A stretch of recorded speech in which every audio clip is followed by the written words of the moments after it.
America को Iran ने चेतावनी दी है, हमारे पास खतरनाक मिसाइलों का जखीरा मौजूद है। मिसाइल ताकत अभी नहीं नष्ट हुई है।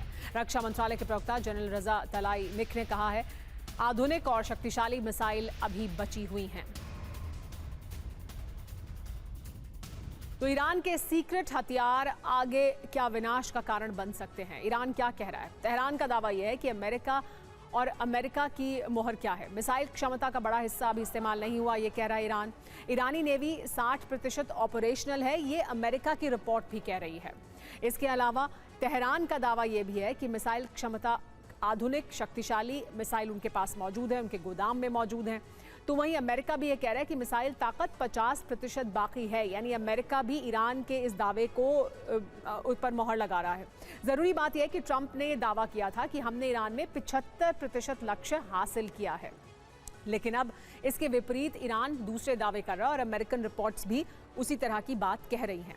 ईरान भले ही तबाह हो गया, लेकिन अमेरिका के घमंड, उसके वर्चस्व और ग्लोबल लीडर वाली छवि को भी तबाह कर दिया। अमेरिका पर रिपोर्ट यह है कि 40 दिन की जंग में उसने बहुत कुछ गंवाया है। दुश्मनों को रोकने वाली उसकी प्रतिरोधी ताकत, एशिया और यूरोप में घटता असर।